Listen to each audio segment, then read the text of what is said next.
Hey guys, Comic Boom here to talk about Mr. Miracle issue 7. This is a series that continues to impress most people, and this issue features the birth of the first offspring of a combination of New Gods and Apocalypse. Big Barda being from Apocalypse, and of course Scott Free, Mr. Miracle, being son of the High Father. So this is a significant birth, and once again, this comic book, it's slow going. It continues. Mitch Gerads' art continues with the 9-panel grids.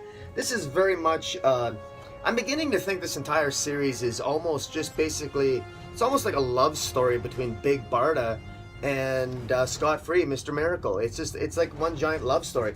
This plays out like most. This comic book takes place entirely in a hospital where Big Barda is basically giving birth, and they're visited by the female Furies, who they are in battle with. This is approximately, I think, 9 months later. Obviously, I mean, the last issue it was revealed that Big Barda was pregnant. Obviously, this is 9 months later or thereabouts. The battle has been raging on Apocalypse. And of course, Big Barda and Mr. Miracle are taking a break because Big Barda is giving birth. Now, there's been a lot of speculation as to what exactly is going on in the pages of Mr. Miracle. Is this all a dream? Is this all taking place in Scott Free's head?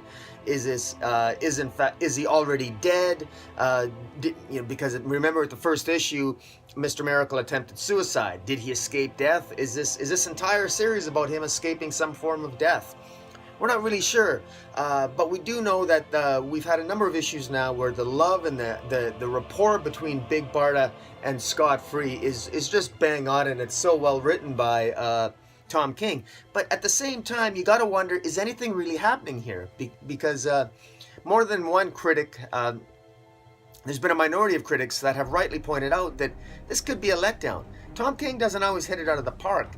Tom King states a lot of, he raises a lot of interesting philosophical ideas here, but he doesn't actually answer any questions, and sometimes that can be really good. I remember a couple of nights ago I had a live stream with Spike Valentine and Crumble Point. They invited me on their live stream, and we talked about that. And sometimes comic books do a really good job of introducing philosophical questions, and even if they don't get answers, the fact that a comic book can make you think about certain things philosophically as opposed to ideologically, sometimes those comic books can be very successful. And some of the philosophical questions raised here, Mr. Miracle, I think, are really captivating people.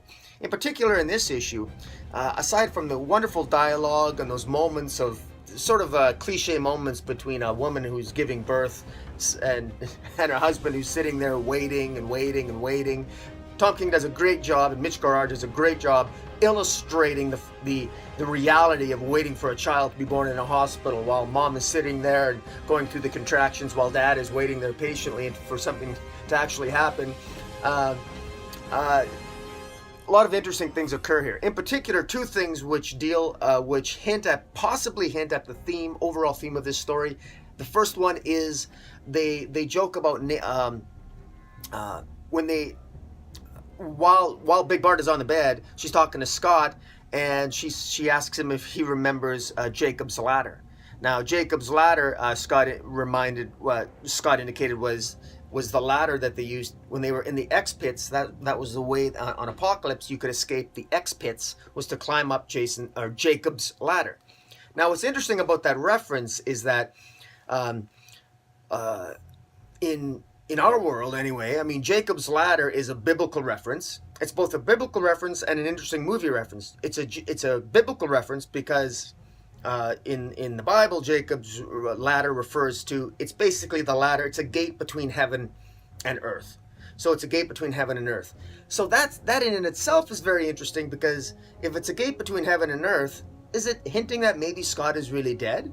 That maybe he's unconscious, maybe this whole thing is a dream and he's fighting for his life and he's actually dead, and none of this is really happening, and this whole 12-issue series is nothing but Scott Free climbing Jacob's ladder to try to get a foothold on Earth? Is that what it's sort of thematically trying to suggest? The other interesting thing is Jacob's Ladder also refers to a movie, and a movie that came out in 1990 about a Vietnam veteran who basically, the end of the movie is the whole movie is about this Vietnam vet who gets injured in Vietnam, and he lives, he survives Vietnam, and he eventually comes. He goes through various experiences, and he meets a lot of his other fellow survivors of Vietnam, only to discover that they're having the same negative experiences of post-traumatic stress, and they're having hallucinations, and things are going wrong in their life. And he eventually discovers that, in fact, they were part of an experiment and of a drug called the ladder. And in the middle of the movie, when this is revealed to him, he has a conversation with someone, and this is an interesting bit of dialogue. I just want to read it to you, and this is from the movie Jacob's Ladder. Eckhart saw hell too, he said. The only thing that burns in hell is the part of you that won't let go of life. Your memories, your attachments. They burn them all the way. But they're not punishing you. They're freeing your soul. So if you're frightened of dying and you're holding on, you'll see devils tearing your life away. But if you've made your peace, then the devils are really angels freeing you from the earth. So the idea being that when you come to terms with your life, when you come to peace with what you've accomplished in your life, only then will you be able to let go of life and truly be free and attain heaven. That's how you climb Jacob's Ladder, essentially. So if that's the reasoning, then maybe is there something that scot-free Mr. Miracle has to come to terms with in this story? Is this all a dream? Because at the end, they end up giving the baby the name Jacob, which is interesting. Now, they give the baby the name Jacob after Scott jokingly calls the baby a lump. It looks more like a lump because Big Barda, of course, says, well, you know, the baby, it looks beautiful. Isn't the baby beautiful? And he makes the comment that, yeah, Big Barda says the first child born of Apocalypse, a new Genesis, a new God, a little miracle. And he says, I don't know, he looks more like just like a lump. And now the lump in comic book lore is actually was created by Granny Goodness. Is a character created by Granny Goodness that actually had I'll just read it here. I'm reading this from a DC database. The lump was created by Granny Goodness as a way to trap Mr. Miracle once and for all. It was totally immobile but had tremendous psychic powers. When Mr. Miracle entered the trap, the lump linked to his mind and trapped him in a dream landscape of its own creation. Mr. Miracle had difficulty facing the lump at first, but eventually drove it mad with the sight of its own hideous appearance. In any event, now the lump, the reference to the lump in this comic, Scott Free was just joking when he said the baby looked like a lump. Most babies do look like lumps. But it's interesting that Tom King uses that reference, writes that reference in, because the lump once again, it's hinting at a psychological battle, that perhaps this baby symbolic of something else. Is this baby called Jacob, reference to Jacob's Ladder, also being jokingly referenced as a lump, who in past lore had psychic powers that gave Mr. Miracle that gave Mr. Miracle a rough time. You know, something is amiss here. Is this all a bunch of misdirection by Tom King? Where is this going? I'm a little frustrated. I'm not gonna lie, because I'm not sure what this is all supposed to mean. I mean, it's nice to have these little references in the comic, because it's kind of cool, and you can read about them, and we can research them, and yeah, it's kind of cool. Jacob's Ladder, it was a great movie. It's a biblical reference. Kid's name's Jacob. First child born of Apocalypse, a new Genesis, great. First newborn, new God, all well and good. But what's the point? What's the point of this series? Where is this going? This is, again, I'm asking a lot of questions here, and so far, this series is posing all kinds of interesting questions, but at some point, I mean, we're at issue 7 already. When are we going to start getting some answers? Because I really hope that this is not just a bunch of questions thrown at the reader without giving us some sort of payoff at the end. Otherwise, this is going to be ultimately a disappointing tale. I'll be happy that the questions posed, it's a good series just by the questions posed, but it'll be a much better series if some of these questions are at least answered with some substance, I think. I'm not sure maybe what you guys think on that. Just one final note here. I just want to note that when the child was born, there was a Dark Side Is panel, which I find the placement of the Dark Side Is panel is very interesting, and I'll put it on the screen. Page Surgical, see what they have. I'm not making any progress here. We don't have time. And then just before they use the knife, there was a knife that one of the female Furies brought that can cut Big Barda's skin, because Big Barda's got hard skin and they couldn't use conventional medicinal knives to cut Big Barda's skin. So one of the female Furies brought a knife that could cut, and ultimately was ended up using that Scott used to cut the umbilical cord, because it was basically superhero hard.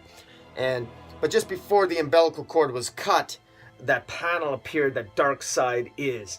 And why is that there? Is that suggesting that Dark Side is possessing young Jacob to make the Jacob's ladder more difficult to climb thematically or philosophically or symbolically? I don't know.